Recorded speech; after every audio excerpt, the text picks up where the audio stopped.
What's up guys, Cody here. Today in this video we're going to be talking about the brand new iPhone 12 Pro camera. So there's a ton of videos out there right now talking about the comparison between the iPhone 12 Pro camera versus another camera. So rather than making a video coming to the exact same conclusions, saying the exact same things to you in a different format with a prettier face, I figured why not take advantage of this time and do an actual video on how to take advantage of the camera app. How about that? Now I'm just gonna go out on a limb here and I'm going to assume that probably 80%, 85% of the people that use an iPhone camera, you probably pick up your phone, you tap to focus, maybe zoom in a little bit, and then you take a picture. And that's the beauty of the iPhone camera, is that you can do that and you can still get amazing photos. But for those of you that want to take your photography to the next level, or just make the app just a little bit more efficient and easier to use with not much effort at all, then stick around and check this out. So before you jump straight into the camera app, let's go into the settings. So you go into the settings app and then you scroll down here to the camera settings. So when we open that up, there's gonna be a few things that we wanna talk about here. One of those being the format. So there's two options for your format. There's high efficiency and most compatible. So I'm going to recommend that you have high efficiency. And the reason for that is it's going to reduce the file size, and it's also going to allow you to use things like 4K at 60 frames per second, 1080p at 240 frames per second, so the slow-mo, and HDR. If you have most compatible on there, which is just going to change the format for the videos and the photos to JPEG and H.264, you're not going to be able to use all of these options. And I like to use these options, so if you're not going to use those, you can leave most compatible, but I would recommend using high efficiency. So now let's go down here to record video. So record video is going to be the default quick take video that you're going to set right here. So I keep it at 4K at 60 frames per second just because I want the highest quality with the highest refresh rate. And if you don't know what quick take is, I'll show you that here in just a second once we get into the camera app. So scrolling down here, we also want to toggle on HDR video, auto FPS. So auto FPS is going to automatically reduce the frame rate to improve low light situations. So that's going to basically mean if you're using like 60 frames per second and you're recording a video and it notices that you're in low light, it's actually going to automatically go down to 24 frames per second in order to make that video look better. So the way that I keep it, I do auto 30 and auto 60. So when it finds those fast moving subjects, so if you're recording somebody like a soccer game or something, any action sports or something where there's a lot of movement, then it's gonna notice that and it's gonna bump up that recording to 60 frames per second. If you don't want it to automatically do that, you can just turn it off and then you can set it up directly in the camera app. And I'll show you how to do that here in just a minute. So scrolling down here, we also have lock camera. So this is an option that's a little bit finicky for me. It doesn't seem to always work, and sometimes I've closed out of the camera app, I have closed out of the settings app after making the toggle on or toggle off, and sometimes it just doesn't take effect for whatever reason. But what this does is it locks the camera. So let's just say that you're on that one-time standard lens. So you're not on the 2x, you're not on the ultra wide or anything like that. You're on the 1x standard lens and you start to zoom in while you're recording. So normally when it gets to that 2x zoom, it's actually going to jump to that other lens. So you're gonna get kind of a jump in the video. So if you do the lock camera and you toggle that on, you're not gonna get that. But the downside of doing this is it's only going to be able to zoom in to 3x if you're using the 1x camera or the standard camera. So I'll just show you right here. If we go ahead and start recording and we start to zoom in, you can see that it didn't change lenses. Now this moved over, but that's just because it went up to 2x zoom, but it didn't actually change the lens. And the reason I know that is because one, it didn't shift the lens because the two lenses are in different physical positions on the phone. So you can actually see the jump when it changes. Also, the other way is by noticing that it's only 3x. So if you use the other lens, it actually allows you to go up to 6x. So we're gonna close out of this, and you can see it just switched to this lens. So that's why it shifted in position of the subject. So if we just tap on this, it's gonna go to the 2x lens, and if we start to record, you can see we're gonna be able to go into up to 6x. So that's what that lock camera does when you toggle that on. It just means that it's not going to change lenses when you start recording, and it's going to avoid all those jumps. So as we go back, you also want to turn on slow-mo. In my opinion, I would definitely use the 240 frames per second because it's available. I mean, why not? The only downside is, and the same thing goes for the 4K at 60 frames per second, is it takes up more space. So just keep that in mind. Now, coming back down here, record stereo sound, of course, preserve settings. This is an option to where you can toggle on a couple of different things that allow you to keep specific settings inside of your camera app. So for instance, you can preserve the last mode, such as video, rather than it automatically going back to photo. So every time you open up the camera, it's gonna be on whatever you close that camera at. So if we toggle that on, and we go into the camera, and we're in video, let's close it out, we open it back up, and we're still in video. So if you have that toggled off, every time you close out of it, it's gonna go back to the photo. I like to keep that off, I don't really want it on. Same thing for these two right here. I really don't like to have these on just because usually when I'm taking a video or a photo, it's in a different setting with different lighting almost every single time. So I usually adjust on the fly if I'm there and I need to. But having said that, you do have the ability to save your last used filter, your aspect ratio, light or depth setting, rather than having it automatically reset. Same thing goes for your exposure, which I'll show you here in just a minute. You also have the live photo. I do keep this one on, so it preserves the live photo setting rather than automatically resetting it. So if we jump back out here, we also have use volume up for burst. I like to use that, so I have that toggled on. I'll also show that here in a minute. Scan QR codes, you might as well have it on there. The grid, I highly recommend having the grid on your camera just because it allows you to use that rule of thirds and be able to frame your shot a whole lot better and just make sure that you have the subject right in the middle. I would highly recommend that one. You also have mirror front camera and view outside frame. So for mirror the front camera, this is just basically, you can see right here, if I go in here and I go to the front facing camera and I take a photo, you're gonna notice that it doesn't mirror it. It's exactly what we were just looking at.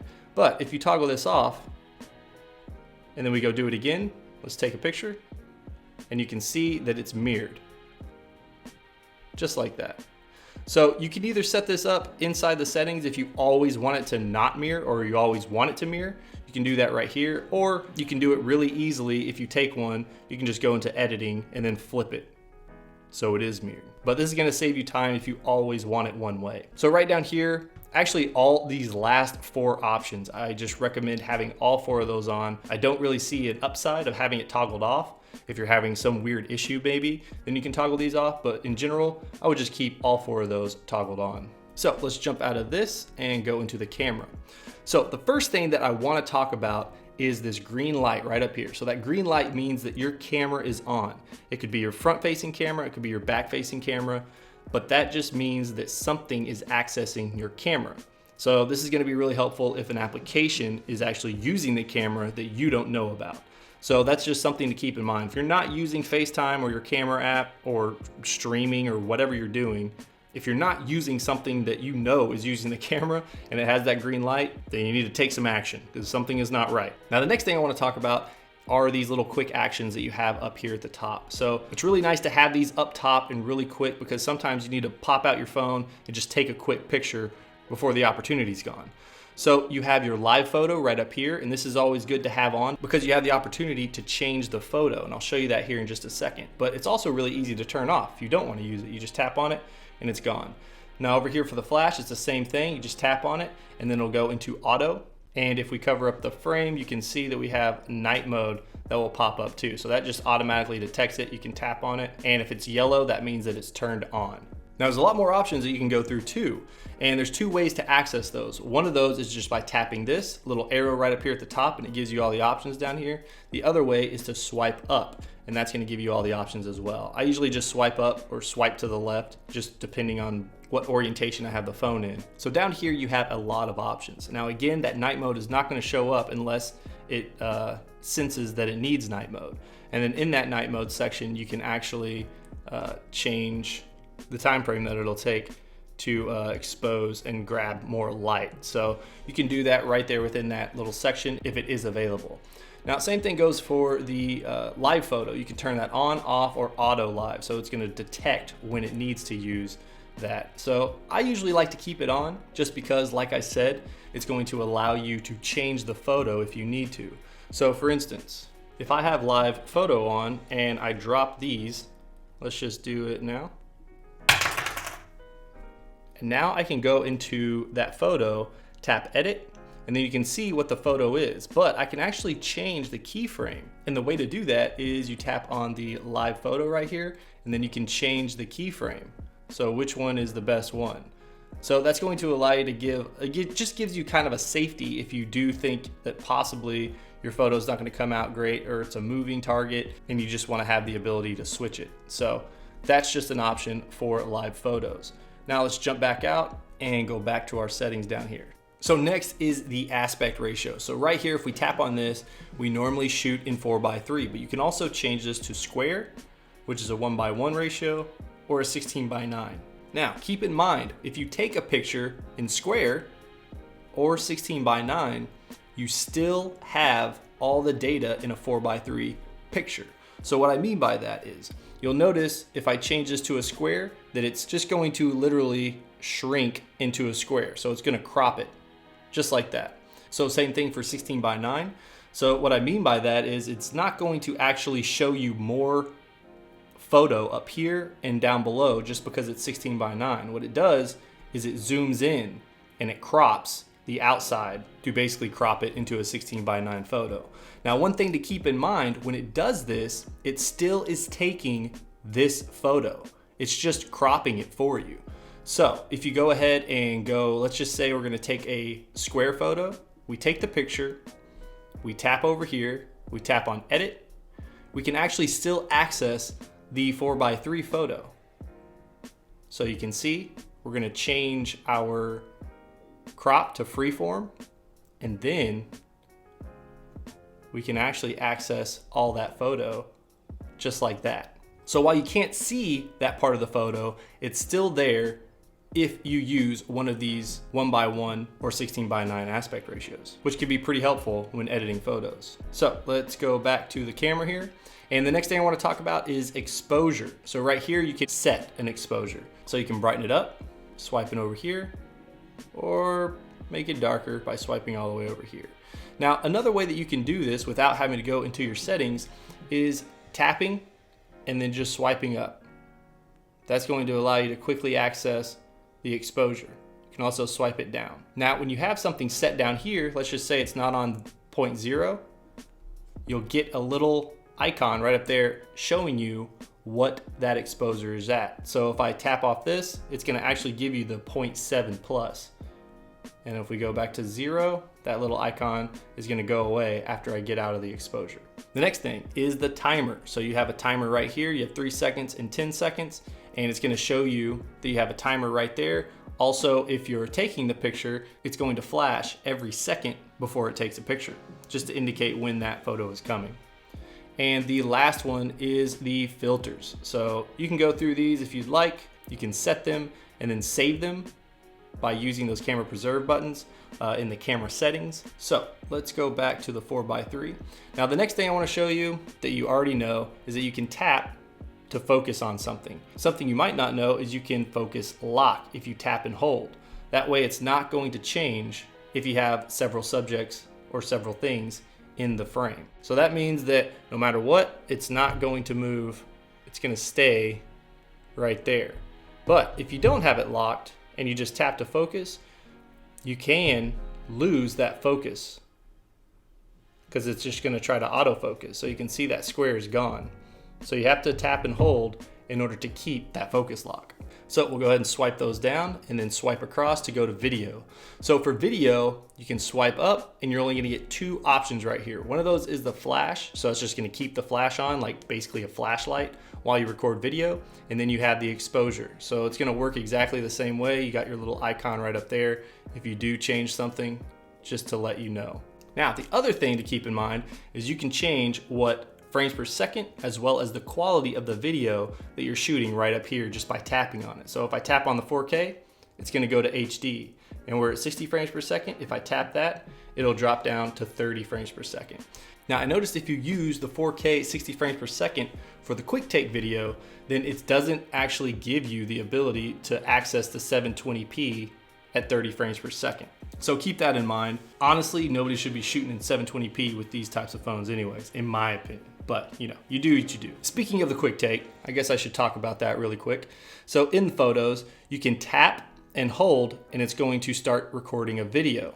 Now, if you want to continue to take a video and take your finger off, you can swipe it over to this lock to record video. Then you also have your shutter button if you want to take a picture. Same thing goes for the burst mode. So if we tap and then drag it, that's going to start taking a bunch of burst photos. And in our settings, we set up this volume rocker up to take burst photos too. So if we do that, that's going to take burst photos too. If you use the volume down button, then that's going to record. And then once you let go, it's going to stop recording. So for slow-mo, you got the same options right up here at the top. You have HD, and then you can switch that to 120 or 240. You get the same options in slow-mo as you do in video. Same thing for time-lapse. You just have exposure. So if we swipe over here to portrait, you have a 2x zoom, and you can't zoom here. And you also have a 1x zoom, which you can't zoom. It'll just go to 1 or 2. And then you have all your different types of portraits that you want to take. If you swipe up here, you do actually have a couple of different things. One of those being your f-stop. So this is just going to basically say how much depth do you want in your photo. So if you swipe it all the way to the right to f16, there's not going to be much there that's going to blur. But if you go all the way to the left, then it's going to blur a whole lot more. I'll put my Red Bull back there and you can see that it's really blurry. And then as I move it across, it clears up. So it doesn't give as much depth at f16 that it does at f1.4. So set that up however you'd like. And you also have the exposure, the flash, the filters, and the timer. And then you can just swipe through right here to change which one you want. Now, as you swipe through, some of these, actually almost all of them, I think, except for the natural light. Yeah, all but the natural light is going to give you this light option. So how much light do you want to let in? So you can swipe that all the way to the right or all the way to the left, and that's just going to give you or show you how much light you're going to get. Since it's really bright in here, it's kind of hard to see, but it is, I mean, you can kind of see it up here where this faint purple is. If I swipe all the way to the right, it's going to get brighter. If I swipe to the left, it does get a little bit darker. Now, one thing to mention on zooming, you can do this in photo and video, is you don't have to just tap right here and you don't have to pinch to zoom. You can tap and hold on these buttons and it's going to give you the option to very slowly and more precisely zoom in. So just tap and hold and then you're ready to go. And you can do that on photo and video, just to show you. So the last thing that we have here is Panorama. And really the only thing I wanted to tell you about Panorama, first of all, if you swipe up here, there's no options. There's nothing you can do here other than change the zoom. So you have the wide angle, the standard, and the 2x. But the way to take a good panorama photo is by rotating. So rotate your phone rather than trying to pull it across or move it across as you're trying to take, a landscape. And so what I mean by that, I'll try to stay in frame as I do this, but trying to move like this, in my opinion, is just harder to do. And it takes more effort, and I can only go this far because my mic's right there. But if you start like this and you just rotate, so hit the pano and just rotate the camera, you're still getting all of that space just with a whole lot less movement. And just to show you the difference between moving like this and then moving all the way like this, the amount of time that it takes, you can see, not to mention that looks really jittery, as you can see. I mean, that just doesn't look good. And that, that's partly because of me, but you can see it's a whole lot easier to just rotate. You get clearer pictures, you have more control, and you're not going like this. So you cover less ground. You can even pull the phone in closer to your body and just rotate your body, and that's even more stable and even easier. So that's just my little tip on panoramas. I actually took a really nice panorama in Colorado like a month ago. I went on a hike and I got really high up there. I think it was around 12,000 elevation, and I took this really nice shot. But that's all I have for the camera app. Hopefully you guys learned a thing or two, or just hopefully made things a little bit easier to set things up in your camera settings app to make the camera app a little bit easier to use. All right, guys, that's all I got for this video. Hope you guys enjoyed it. And if you did, make sure you hit that like button. If you guys want to be notified when I post a new video, make sure you hit that subscribe button and turn on those bell notifications. And I will see you guys in the next video.